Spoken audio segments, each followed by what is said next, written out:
Hello everybody and welcome back to another video on my channel. In today's video we are going to be talking about Camponotus flights. A few days ago as of me, posting this yesterday for as I'm recording this, there was a Camponotus novaeboracensis flight. And you may notice there's something a little bit interesting about this flight.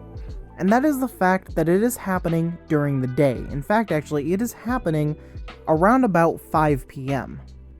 For many people in the Northeast, you are oftentimes told to go out during the night. And although you should be going out at night to look for these, it is actually better off to start looking when the sun is still up, especially around about this time. Because honestly, Camponotus can have their flights anytime from I've seen as early as 11 a.m. to 12, all the way to 10, 11 p.m.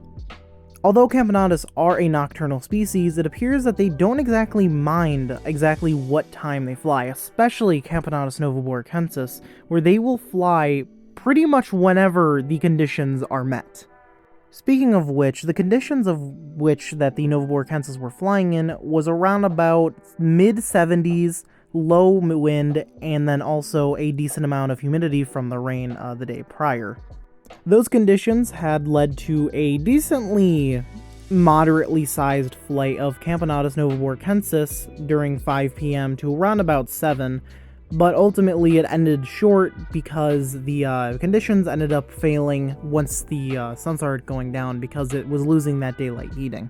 Which ultimately actually let me see for the first time Camponotus novaeboracensis flying, actually leaving the nest and flying away from their colonies, because I know of multiple Camponotus novaeboracensis colonies in my yard that are actually mature.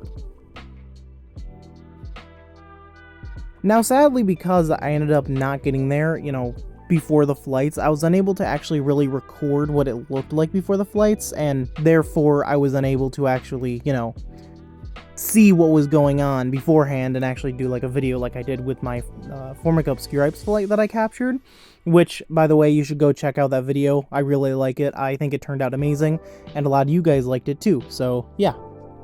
So yeah, pretty much all the footage that you're seeing is pretty much taken in between times of me looking for queens on the ground and, on logs and all that. And yeah, so a lot of this footage, sadly, it's not too much footage. I was hoping to get more. However, just due to the fact that I wouldn't be able to actually, go out and look for ants while recording this footage, made it so that I had to choose one or the other, and ultimately I chose actually collecting the queens over recording their flights. But yeah, as one piece of advice, as someone who has watched these flights happen over the years, and as a little piece of advice that I didn't really realize until this year, is look just during the day for these queens, because they are willing to fly whenever they feel like it. They do not care what time it is, of course besides for early morning, but they do not care what time it is. They will fly no matter what, because they are not scared of the daylight. It just seems to be more of a thing of coincidence that a lot of the times when the conditions are met, it's during the night instead of during the midday or later day type of deal. Besides for Camponotus novaeboracensis, another daytime flying Camponotus species is Camponotus nearcticus, and I actually did catch a Camponotus nearcticus queen. However, I did not record her being out and about, and she's currently away in a drawer, currently resting from the flight, and I don't think she's mated, but I'm hoping she is, because I've never actually kept Camponotus nearcticus before, let alone I haven't caught a queen of them in I don't know, since I started keeping in 2018. But yeah, overall, I caught around about 9 queens, including 1 Formica obscuripes queen, 1 nearcticus, and then the rest were all Camponotus novaeboracensis, which is amazing, because Camponotus novaeboracensis is by far my favorite Camponotus species in the entire world. Nothing will ever beat them. None of those exotic ones from Asia or Australia. Nah, my favorite are the ones that I find in my backyard every single year, because they're amazing colors, they're super aggressive, and they grow decently quickly for a temperate Camponotus species.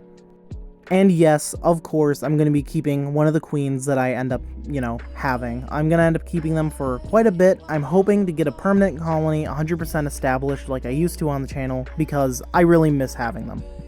And I know some of the people who are also living within the northern US also miss them, because I've been literally told that people end up missing the colony and all their amazing antics and their amazing huge colonies and all that. So I'm definitely going to get a colony going for the sake of me and also for the sake of the channel and all that, because I think they are definitely a species that is missed on the channel. But yeah, anyways, that is about it for this video. I hope you guys enjoyed. Make sure to subscribe if you did, like the video if you did as well, you know, or if you don't like it, dislike it. That's why the dislike button's there. Anyways, I hope you guys enjoyed this video. Check out the Instagram and all that in the description. Check out all the links in the description. The Instagram, I post quite a bit on my story, although I haven't in the last few days. Sorry about that. And yeah, that's about it. I hope you guys enjoyed the video, and I'll talk to you guys in the next video. Bye-bye!